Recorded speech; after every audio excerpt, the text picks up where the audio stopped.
Hi, welcome to Future Trading Strategies. And my name is Trader Tate, and I'm going to talk about the introduction of futures trading for anybody that's looking into starting to get involved with trading online with futures, or just wants to know what futures trading is.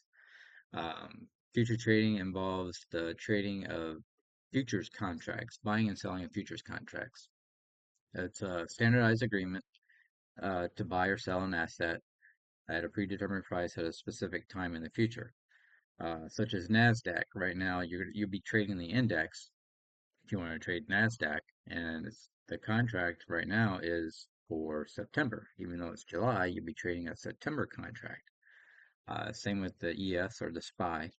And futures are used to hedge against price fluctuations or to speculate on price movements to gain profit.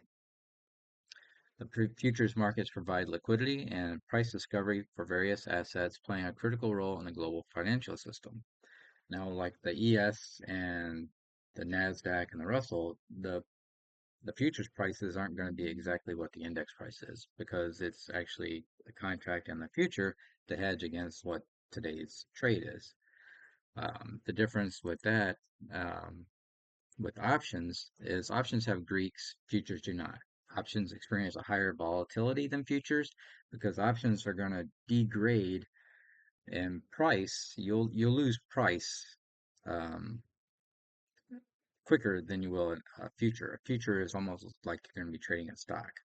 A stock could go in your favor and you can still lose money on the options contract, whereas in futures, that doesn't happen. The price action is a lot cleaner in futures, and it's like almost like you're trading the actual instrument, and you can gauge that and trade it on charts or a trading platform. The key concepts in futures trading is future contracts are standardized in terms of quantity, quality, and the delivery time to ensure uniformity in trading, such as what I talked about is the contract is September, and the price right now is 20,888. So you'll be trading the price on that. Such as here's my screen right now. I'm in a trade, or not in a trade, but I am trading the NASDAQ, and this is the current movement on that instrument. And I'm trading a Donchian channel strategy, which we'll get into later. I'll explain that concept. But the market moved up on some volatility with news because of inflation, and it came right back down. This little box indicates when the market that I draw for when the market opens, and sometimes I'll trade the open range, which is the first 15 minutes. And these are pivots and lows right now that we're coming back into. Anyway, this is the futures market. It's almost like you're trading the actual index. Um, So, and you do have margin and leverage that you would deposit funds into a trading account, and it allows you to trade them just like you would options and stocks. You place long and short positions um, depending on how the movement of the price is. I mean, you can trade contracts such as oil, gold. I mentioned wheat, soybean, corn, agricultural products. You can trade natural gas. You can trade silver. They allow producers and consumers to hedge against price changes. Contracts are based on financial instruments such as currencies, interest rates, government bonds, used to manage risk or speculate on financial markets. Trades the treasury. You can trade forex. You can trade Bitcoin, micro Bitcoins. Um, the contracts are based on stock market indexes like the S&P 500 or the Nasdaq or the Russell. And then you can trade the Dow that allow traders to speculate on overall market direction. Consumers use futures to lock in prices and manage the risk of price fluctuations. Like this. Right now, the price is fluctuating. I have a 2-minute chart, and the movement is going down right now. Speculators, I mean traders who seek to profit from price movements by taking positions in futures markets, You can scout, you can trend trade, you can hedge, you could trade the SPY, and then you could trade the NASDAQ. You could trade gold and you could trade silver. Trade oil if you wanted to. Bitcoin is a good one to trade because it usually doesn't move with market news. It has its own mind of its own on how it wants to trade. You can trade futures um, Sunday evening all the way to Friday evening.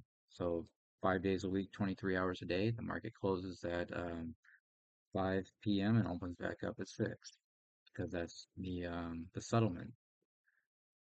Um, if you want to trade in futures, you would find a broker and that's reputable. I use NinjaTrader. Um, you need to consider factors like fees, reputation, customer service, what kind of instruments, indexes you can trade with them, what kind of platform you use. I like NinjaTrader because I like the look of it. It's a lot different than the TD Ameritrade or Charles Schwab, the Thinkorswim platform. You got to think about the tools available, the charts, any strategies that you want to use and develop, the indicators. You want to ensure that the broker and the platform are compliant with relevant financial regulations to safeguard your investment if anything happens. Um, Strategies for trading futures involve some analyzing price charts using indicators like moving averages, RSIs. They're not going to predict the future movement of the trade, but you're going to use historical data to give yourself an edge on how you're going to trade that price movement.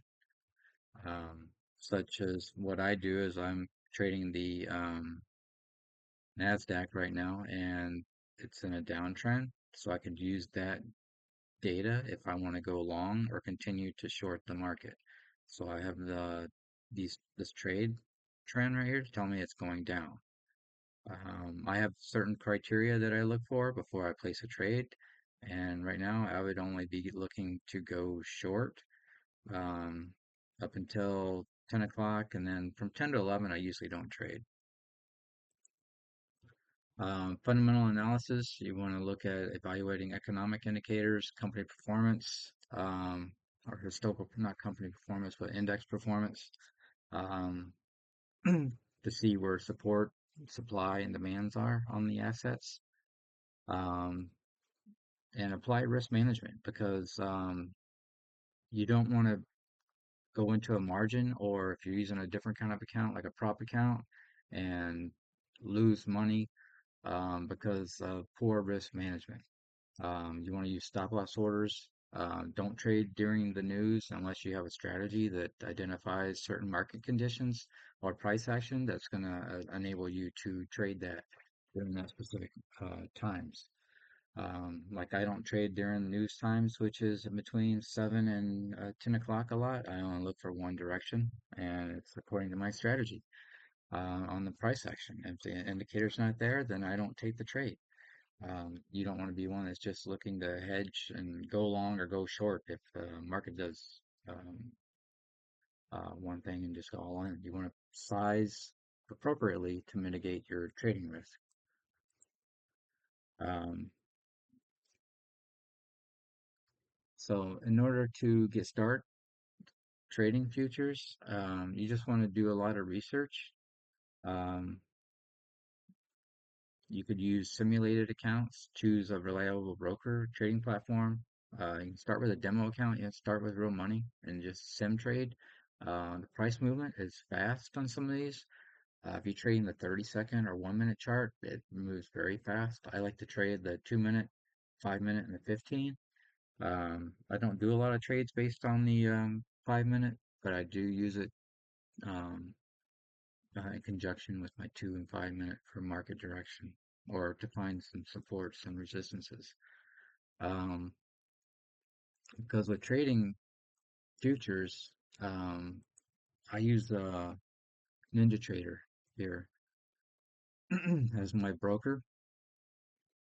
Um, I like that they have a lot of support. You can they allow you to trade 6 days a week, 23 hours a day. It's not 24 because the market closes for an hour. Um, and the commissions are pretty decent, and the margin rates. Um, if you want to get started on a cash account, if you don't want to get started on a cash account, because some of these margins, um, like if you wanted to trade one full mini contract on the NASDAQ, you'll need $20,000 to open up an account. Otherwise, I would suggest you start out with micros, like to trade the micro S&P 500. You only need $1,300. Um, I think a NASDAQ mini is 1,400. Micro is 17. I take that back. It's 2,000 for a micro NASDAQ contract. Um, I use a prop firm to supply my funding, which I've gotten funded, but I haven't been able to take a payout. Um, I'm on my ninth funded prop account. You have to pass an evaluation. It's almost like a trial. Once you pass the evaluation, then you trade live funds. It's not a simulated environment though, but you can take a payout once you reach a certain threshold. And I can talk about that in later videos. But I am using real money in a prop account. You can consider it real money, but I haven't made the threshold to take a payout. But I do have skin in the game when it comes to trading.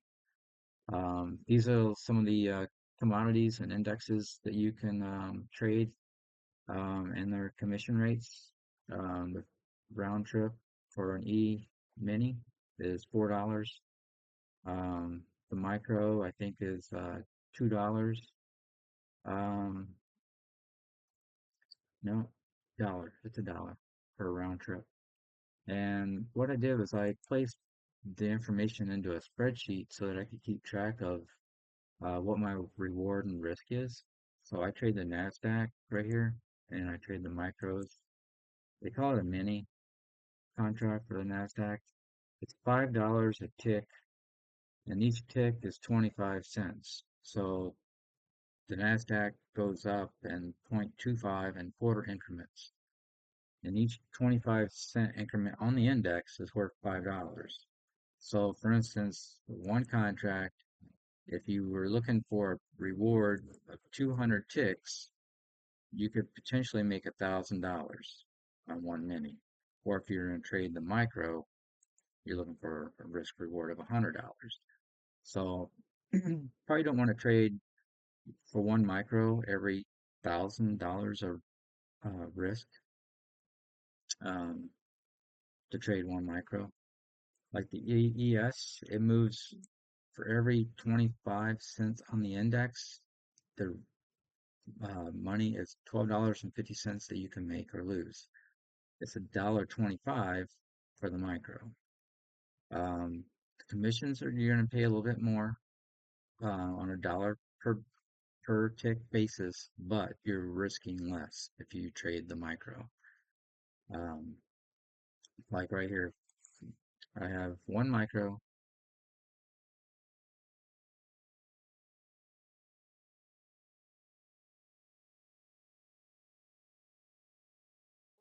channel because my requirements are in play, so I'm going to trade now. Let's see how this plays out. So I'm risking 57 ticks to make 300. If I go back to my chart here, risking 57 ticks make 300. So I'm risking 6 micros. That's $171 to make $900 or $150 a contract at 6 micros. I put this in a spreadsheet to keep me so I can keep track of it. So that's my introduction to futures trading. I'll get more on the prop trading and more into the Ninja System platform and trading strategies in future videos. I hope this was informative. If you have any questions, let me know in the comment section. Please like this video and subscribe to my channel for more informative future trading videos in the future. Thank you very much.